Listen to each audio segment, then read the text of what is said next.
Hi guys, welcome back to part 2 of near miss abuse. And yes, I said it, near miss abuse.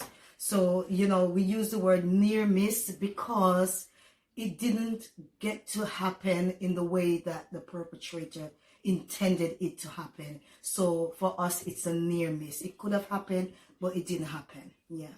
So we're here to share our experience, and this is at the age of, I think, about 8, 9. This individual, and as we said, that when these things occur, it's not with a stranger. Yeah. It's with family, friends. It's with people that you associate with. It's people that you know, people that you're friendly with. Those are the persons, because no one is gonna open up to a stranger that you don't know. Trust a stranger, or totally. go out or do anything for a stranger. And back growing up in Jamaica, you live in a community in which everybody works together. You can send that person child to the shop, and that person parents can send this other parent's child to the shop. So that is the case. That is the situation, because everybody intertwine and work, and which is a good thing. It's really good, because it's not everybody is bad. It's not every man is bad. Not every woman and it's not every woman is negative.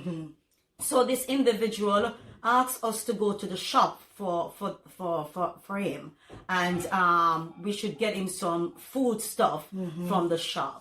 So we went and we got the stuff that he asked us to buy. When we returned with the items that he asked us to get, and he received them, he gave us 15 cents each. 15 cents. At that time, it was you could get your considered to be a lot of money for us. Yeah. It was. You could get your red. Could get your donkey jawbone. You could get your cookie. It was money for children. Yeah. So you want to get your sweetie. Yeah. But the thing that, the evil twist that was on that is that when he gave us the money, what this man want us to do is to take our knickers or panty, whatever our underwear. Take our underwear off, and we must show him our private part. Yeah. So when he opened his mouth and he established that. Yeah. For some reason in us, all we could do was run. We run like Usain Bolt. Yeah. We run like crazy because something, I think maybe it was a flashback from our childhood, because it happened to us. We were still child, from our early stage, toddler, I would consider children. Because we're about 4 or 5, and now we are 8, 9. So in that aspect, we had already gone through a similar situation, and now this person because this is a different person. This is an older man. The other one was, big boy. You would call him big boy. Then, but we're a baby to that individual anyway. But this person want us to carry out that action. And when we heard it, we run. And when we got to a certain part, we just take the money and threw it away. Yeah. We didn't even want to spend that person money. To show you how it affect us, that the money was no longer sweet. Yeah. It was no longer a pleasant thing. It was no longer something that is positive, that we took to the measure to throw it away. Yeah. We didn't want to have nothing to connection do with that anything person, from that person. Hearing what he was saying for us to do. Yeah. And it is so sad because, as parents, you don't know what is going to happen to your children, because you trust that the people that is around you, the people that pass and you say hello and you have a conversation with, they come to your own, they come to you, they eat, would be people that you can trust to be around your children. And so we don't blame parents, because you don't know what will happen, because it's not strangers. No, because sometimes these things are taking place with grandparents, uncle, cousins, and even fathers, mothers. They're doing these things, so you will say, who can you I trust? trust? Yeah. But it's not everyone have that corrupted Mind, imagination, you know, or a behavior. Yeah. Not all male and female Yeah. are corrupted. Because I am a female, Yeah. I am not corrupted. I am not that person who would harm a child Yeah. or harm an adult or anybody. I cannot harm anybody. Yeah. It's not in my nature. But there are some people that will not think twice to harm you. So we know that the world is not even. No. There's no equality in positive. There's not just positive out there. No. There's negative. And that's why it's important to educate the children. Yes. Because you are not there. Yeah. 24/7. No. But if they learn the wrong from the right, they will know what to do. They will know who to turn to. They will come to mommy and come to daddy, and it will not prolong, because oftentimes these things are kept secret, and the perpetrator will say to the child, don't tell anybody. Yeah. Because if you tell anybody, you're going to get in trouble. And the children, because they don't know and they have never thought differently. Yeah. They believe because this is mommy or daddy friend, or this is my brother friend, and you know they're gonna believe that I did something wrong. So it's about you building that confidence in your children. Let them know that mommy or daddy or big brother or big sister will not be angry at them for saying the truth. So you build that relationship of trust. That's one part of it which we mentioned in the first video. And also educate your children. Education is the key. When they have the right method to work with, they will know that this person giving me something without mommy and daddy know it's wrong. Yeah. Or this person saying or touching me, it's wrong. Yeah. Because mommy, daddy, or big brother or big sister say it's wrong. Yeah. You know, so education is the key, because by right, parents, you're not there 24/7. You send your kids to the door, you don't know who they're talking to, and people can groom. Even a total stranger can become friend with that child. And what they do, they groom them in the sense of taking things, you know, and sweeten them up with sweets or money or gifts. Allow your children to know it's not okay to take things without mommy and daddy permission or big sister, whoever is that, you know, that caregiver in that environment.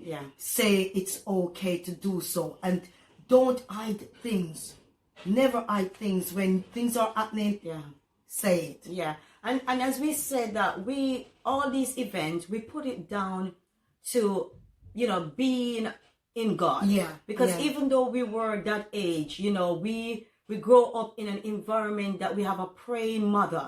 You know, we have a mother that instilled the way of God. Yeah. So, you know, we believe the angel of the Lord encampeth round about them that fear him. Yes. And so, because we had a fear of God, so when the enemy comes in like a flood, he rise up the standard against the enemy, because they become enemy. Yeah. So God rise up. God give us the wisdom. So what we need to do is run. Yeah. You know. Yes. And there's another occasion in where we were at the front of the yard, and it was in the night time, and we were catching water, so the house was way down to the bottom, and we were up the front, and at that time the place was quite bushy, lots of bushes around, so we were there catching water, and these men were passing, and they saw the both of us. I don't know what's happening for us. Yeah, at that time, And they saw the both of us, and they were calling us to come to them. And for some reason, I just shouted, "Daddy, did you call me? I'm coming, Daddy." And there was no daddy around. Yeah. But for some reason, that's what came to my mind to say. Yeah. And when they hear me call out to a daddy, they just walk off. Yeah. So you don't realize that their intention wasn't good. Yes. Whether they want to kidnap us. Yeah. It could be anything. It may not be about at that time about sexual, but it could be a kidnapping. They probably want us to kidnap us, because in those days we were learning about black art. I don't know if you know about those things. But these things happen where children are missing, and you never find, because sometimes they take children, they sell them, or they kill them and take their organs. Things happen. Things happen, and we are not saying this to scare anyone, but we are saying this to make you be more aware that it's important that your children knows the tools to use at the right time if there's not an adult around. Because by right, in certain country, parents have to go up to do their little hustling. Yeah. To make sure that single parent, you know, they are the breadwinner for the family, so they're out there and they're making sure that food is on the table. Yeah. So when the kids come from school, there's not an adult in the house. But if the kids have the right tool, they will know exactly what to do, because mommy said, if this happened, this is what I need to do. And you have family where both parents have to go out and work. And so the kids are left on their own devices. Yeah. So it's about you as a parents to build that strong relationship, that trusting relationship between you and your children, and also to instill to them the good moral and what is acceptable and what is not acceptable. So if you do that, children will know when things are not right and when things sound wrong. You know, because it's not about only in touching, but also in words. And also about the media too, because children are groomed over the media. So parents need to take the time out to check your child's phone, because you give them these devices. Because they have to use it. It's a technology world. And especially this time in Corona, when children have to be on the internet because they're doing their studies or whatever they, you know, have to do. So it's about you as a parent. Check your child's phone. I don't believe any child should be telling their parents, don't touch my phone. Or don't come into my room. They're not paying bills. Are they paying the bills? Are they working? Are they living on their own? Are they moved out? No. So no children should be given that right and that authority to speak to their parents to say, you know what, don't come into my room. No. Yes, children need their privacy. But you are the adults, you are the parents, they are the child. And so often I see when which children is out of hand.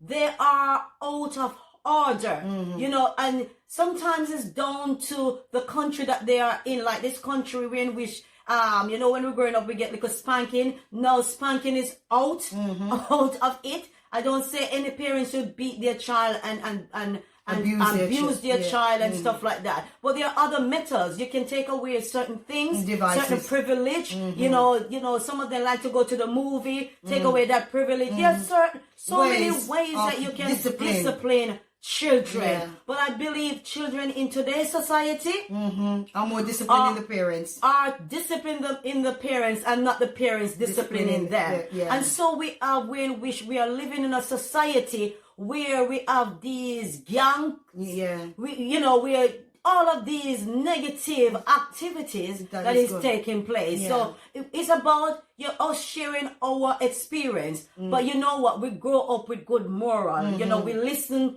to our mom. And so in that aspect, you know, we were a mole. We're a mole in a way. We were so innocent, but we're a mole in a way. So, you know, and we do believe that it was God intervention. And also, if you're not able to be around your children when they're on these devices, put a child lock, put timer. Put timer to how long school will be in session and what they are privileged to watch. You know, put something on there. If they try to change it, it will trigger off on your phone.